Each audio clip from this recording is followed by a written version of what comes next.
Okay, welcome to my channel. For today's topic, pag-usapan natin how to manage the local storage of your computer. Last time, it's about Microsoft OneDrive, where we intently removed the duplicate folder of OneDrive na ginawa ng system. No? Hindi tayo yung nag-initiate to have a dual or duplicate folder ng OneDrive. So, inalis natin siya via registry editor. At this time, about local storage, pwede tayong maglagay ng additional hard disk or SSD to save our files. Kung like for example, mapupuno na yung isa, pwede tayong maglagay ng pangalawa or mag-upgrade tayo from hard disk into SSD to improve the performance. Ang difference lang ng dalawa between desktop and laptop is yung limitation ng laptop because of its physical dimension na maliit lang and limited yung space sa loob. So, it's either one or two hard disk or SSD lang yung malalagay natin. For third storage, gagamit na tayo ng external drive. Pero sa desktop, pwede tayo maglagay either 1, 2, 3, or 4. Pwedeng 5 na storage, SSD, or combination of hard drive and SSD. Basta supported siya ng motherboard and yung size nung system unit. Okay, so nandito tayo ngayon sa Windows 11. These steps is applicable also to Windows 10. I think same lang naman sila. Identical naman. So wala magiging problem if you are still using a Windows 10 operating system. Same din sa Windows 7, but I do hope na wala nang gumagamit sa inyo ng Windows 7 for as a consumer, no? Kasi masyado nang malaki yung risk para sa mga threats sa internet kapag gumamit ka nun and hindi na safe yung mga files mo. Okay? So, dito sa Windows 11 and Windows 10, hanapin nyo lang yung File Explorer. Tapos, nakikita na natin sa screen, naka-open na kasi siya. So, ito yun yung folder. Okay?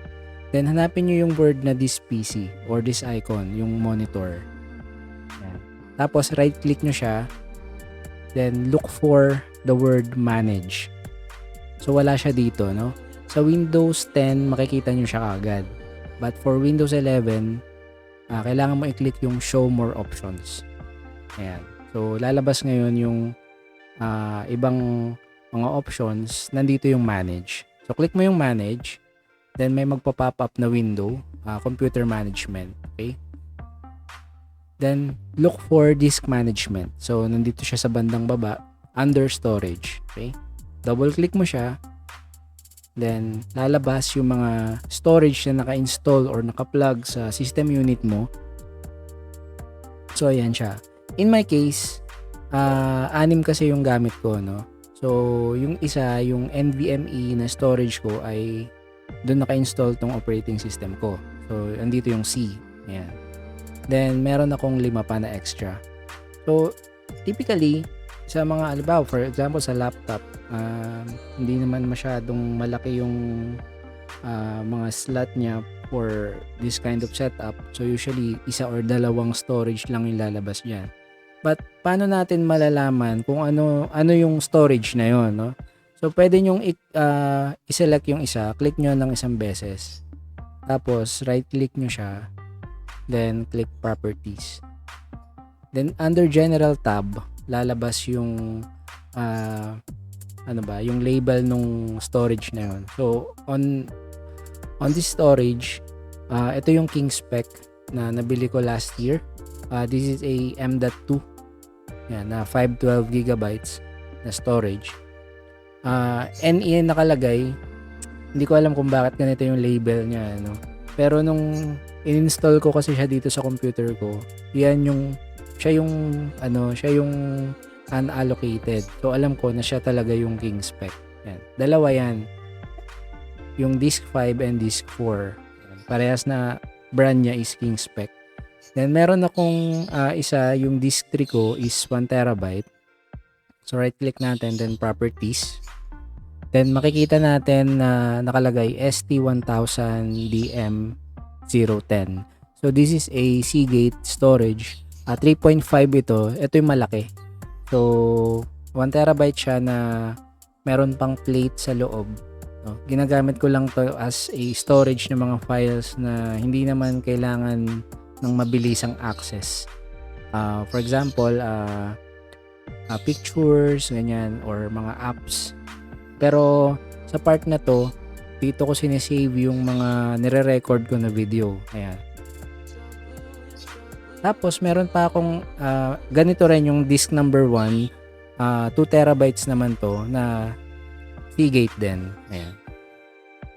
Then yung dalawa na extra pa, for example this one, no, yung disk number 2, 512 din to.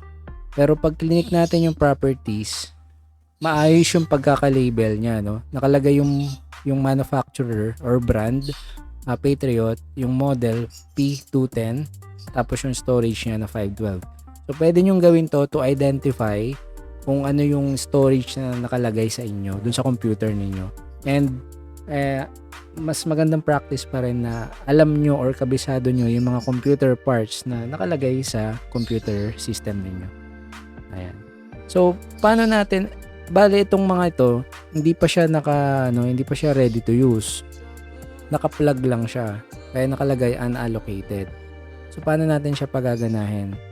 Right click nyo lang yung, halimbawa, disk number 5 or kahit anong number man yan.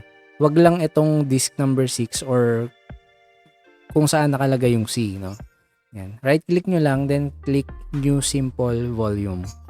Tapos may lalabas na wizard. Click nyo lang yung next. Naka-indicate yung capacity niya in MB. So 488,000. So hindi siya perfect or complete na 512, no? Yan. So click natin yung next. Pwede nyo baguhin to. Sa part na to, pwede nyo na rin siyang i-partition. So for example, pwede mong gawing halimbawa, pwede mong burahin, tapos gusto mo kalahati, 250,000 MB. Pag ni-next mo yan, mahahati na siya. Magkakaroon ulit ng another column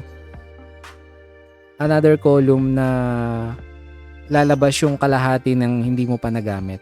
Okay? So 250 to, so may lalabas kung ilan yung remaining, another disk na naman yun. But on this case, ayoko nang baguhin. Click ko na lang yung back.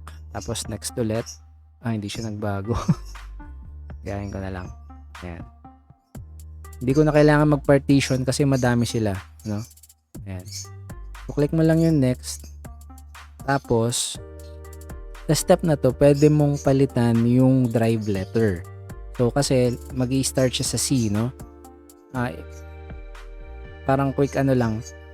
Bakit kaya hindi siya nag-i-start sa A? Ayan. Pwede nyo na rin i-google, no? Pero siguro sa ibang topic na lang yan. Okay. So, start sa C.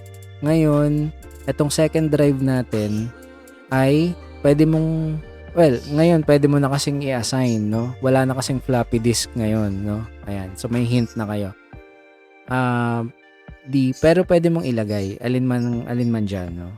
Pero mas maganda naka-arrange na lang siya logically. Yan. So D, wala na kayong babaguhin dito ha.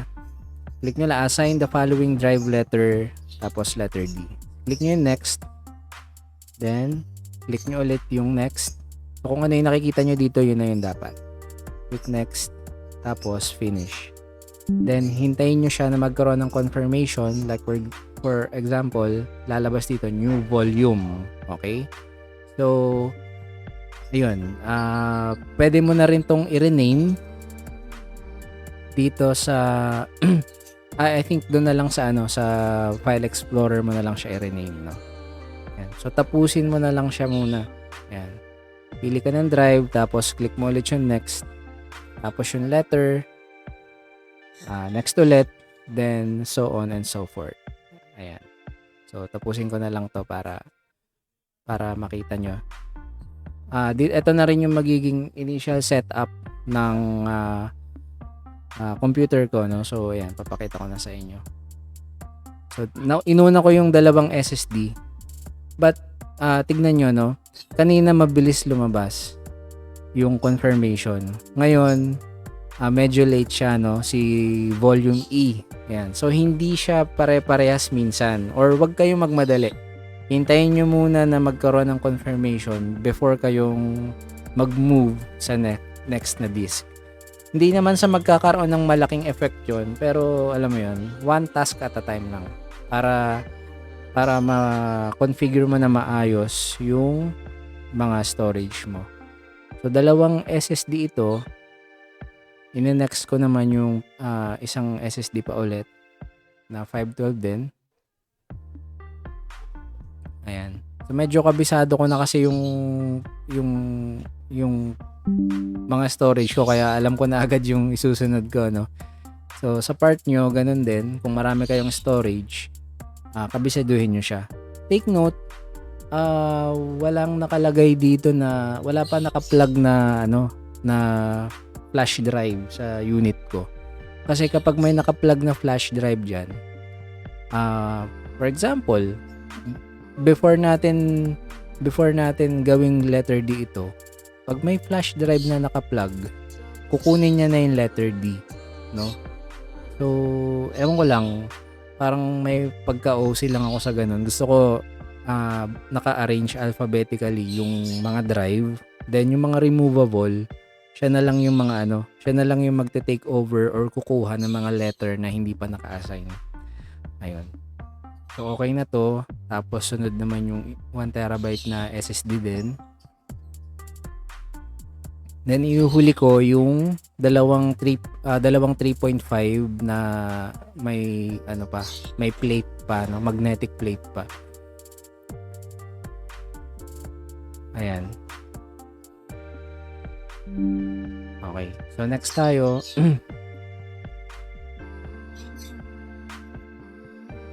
So, mabilis lang. Actually, basic lang to. Madali lang tong gawin.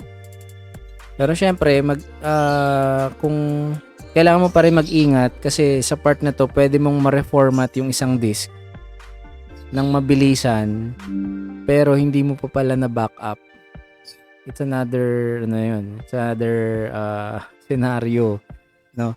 So, kailangan pa rin na be careful pa rin sa paggalaw dito sa computer management. Okay. So, ngayon, naka-setup na siya. Lahat yan, naka-ready na. Pansin nyo, naging blue yung color niya, no?